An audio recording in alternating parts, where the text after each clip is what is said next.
Welcome to another mini-sode of our pelvic floor mini-series with Dr. Betsey Caldwell. Before we jump into this great topic of why you should not be doing your Kegels, I briefly wanted to talk about a really amazing program that Dr. Betsey is offering. I know I mentioned it before in a different mini-sode, but Betsey is actually part of my mom's group at church, and she's just a really great friend, and so I know her personally as well. She is also an amazing pelvic floor physical therapist, so I recommend her professionally and I know her personally.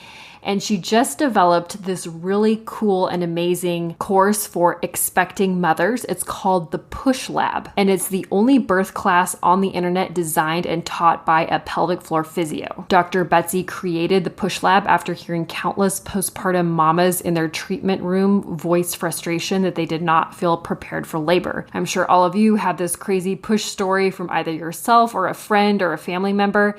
And so in this course, Dr. Betsey guides you through 6 modules, teaching you how to create a birth philosophy, how to make a mindset shift to accept the uncertainty of birth, how to tap into your spirituality, and how to push safely, which is so important, and confidently to minimize birth trauma and tearing. I know I personally have a couple mom friends who unfortunately push a little bit too soon. Their midwife or doctor didn't tell them that they shouldn't start pushing yet, and they did, and it just had really bad results, and they wish they would have known not to push so soon. So this is a really important topic. She also devotes an entire module to training your birth partner to become the ultimate support person. So in this course, the Push Lab, you will learn the ins and outs of labor stages, pushing, and breathing techniques. Dr. Betsey also takes you through exercise and stretch circuits so you can become the best version of yourself before you meet your little baby. And if you use the code MOTHERGOOD, you can get $20 off the Push Lab and walk confidently into your birth room. We'll have the link to sign up for the Push Lab if you're interested in our show notes. And we also have a cool handout about Kegels that we'll mention in this episode. A quick little disclaimer too, that this episode, as with all of our episodes, does not constitute medical advice, and there is no doctor-patient relationship formed with this episode. And always consult your doctor before implementing or trying any of these techniques. So with that, listen in to this very short 11-minute mini-sode on why you should not be doing Kegels. Hello and welcome to another mini-sode of the Mother Good podcast on the pelvic floor with Dr. Betsey Caldwell. And today we're going to be discussing why you shouldn't be doing your Kegels, or rather why you may be a person who shouldn't be doing their Kegels. You know, Kegels are for some people and they're not for everyone. And Dr. Betsey is going to get into that into this episode. And that's actually something that I discovered firsthand when I was going to pelvic floor physical therapy. I discovered that Kegels aren't for me and that I shouldn't be doing them. And they actually cause me more harm than good. So Dr. Betsey, could you explain to us what exactly a Kegel is for our listeners who may not know? Sure, Emily. So a Kegel is actually named after Arnold Kegel. So that was his last name, Kegel, but we all say Kegel. So it's like tomato, tomato. But he invented an instrument that basically measures the pelvic floor muscle contraction.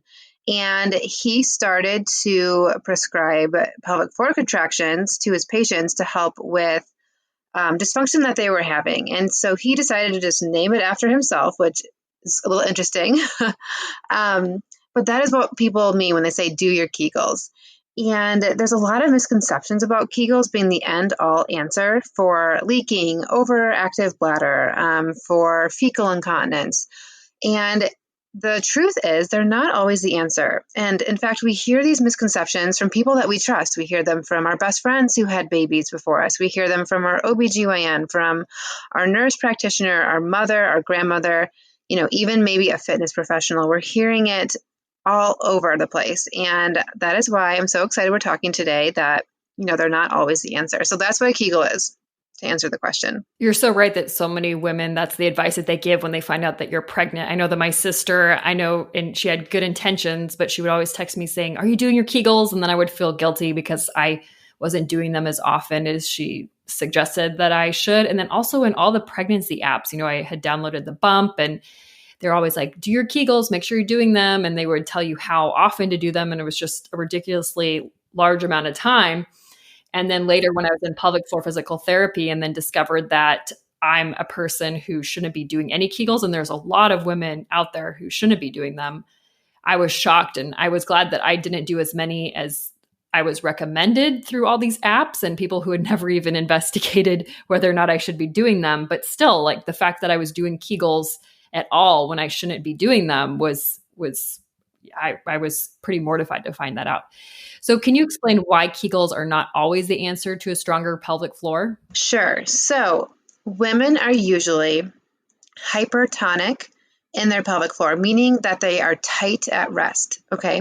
Excuse me. So usually they're tight and uncoordinated. In fact, this is very common during pregnancy and postpartum that we end up, if we were tight and uncoordinated before, that can get worse during and after pregnancy.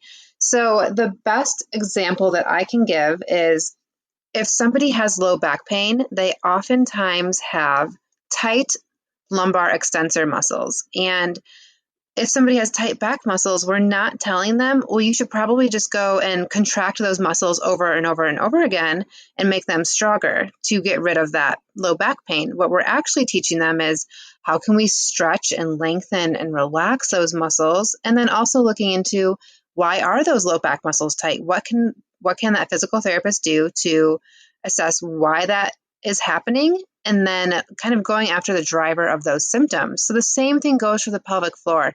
If we are over contracting our muscles at rest without even realizing it, if we start doing Kegels, so people say Kegel, Kegel, Kegel, Kegel at the stoplight, Kegel at the grocery store, do your Kegels, do 100 a day.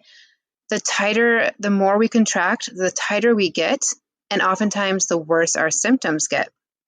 And so much so that many of my patients, when they come to see me in my office, they look at me and like, Betsey, I don't know what you're going to tell me to do because I'll tell you right now, I'm already doing my Kegels and my symptoms are just getting worse. So I'm not even sure what you can do to help. So there's that misconception too, that in my profession, we're just going to tell you to Kegel. And that's so not the case. In fact, I actually kind of think Kegels are stupid. Like if a woman needs to strengthen the pelvic floor, I have her doing, many other things like squats and lunges, other full body exercises that actually strengthen the pelvic floor through movement rather than just through specifically targeting the muscles. And I also want to say about that is, sorry, I'm like, going to have to cut that part out. I just lost my train of thought. We talked about misconceptions. Okay.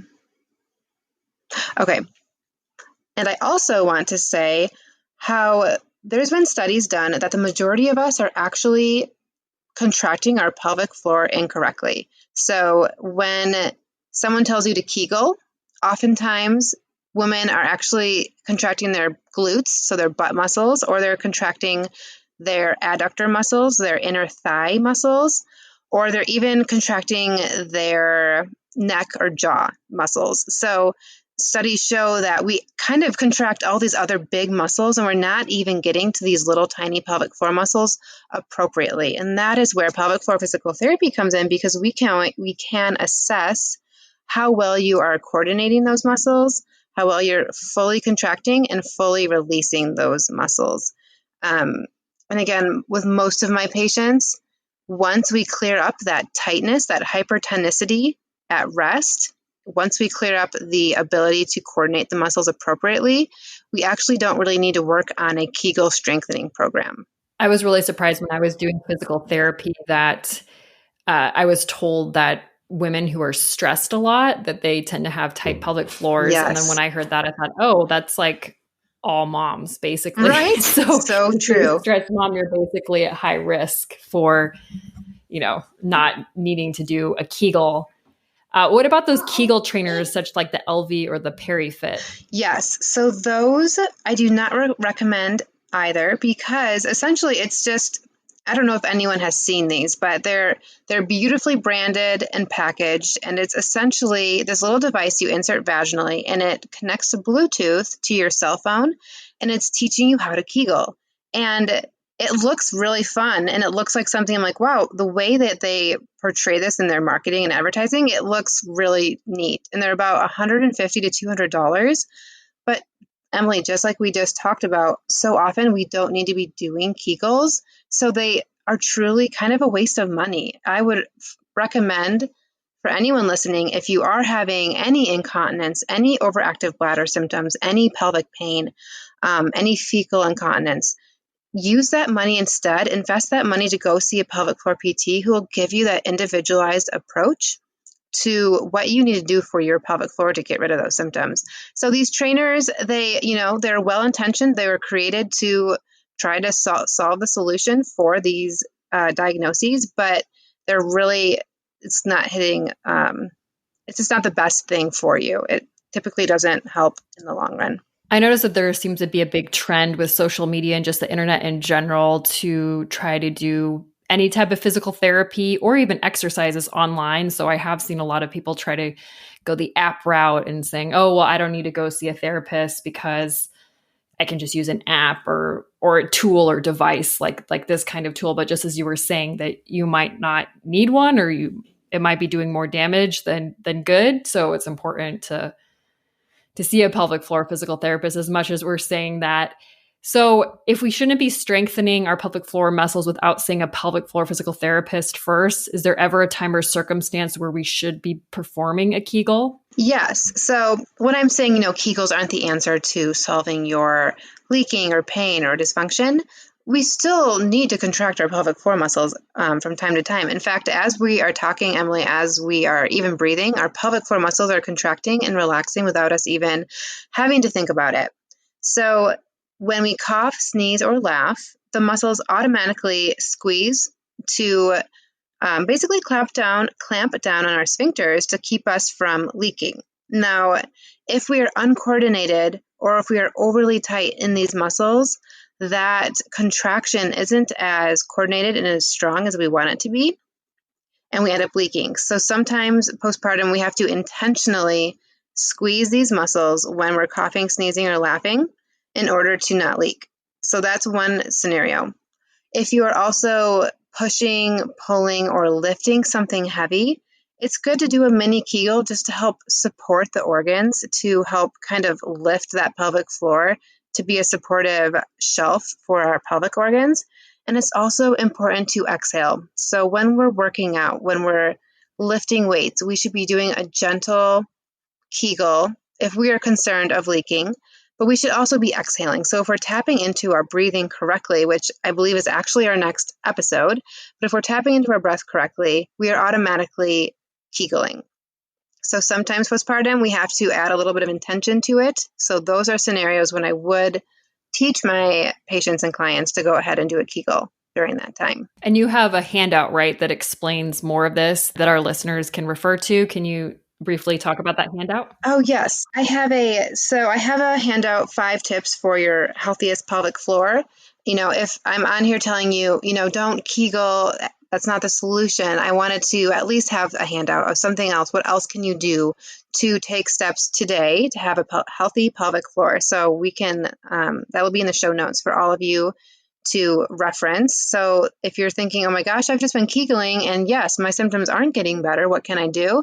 This is just a little handout just to give you a little glimpse at to education that I give all of my patients, and I want to just make sure that all of the listeners have it as well.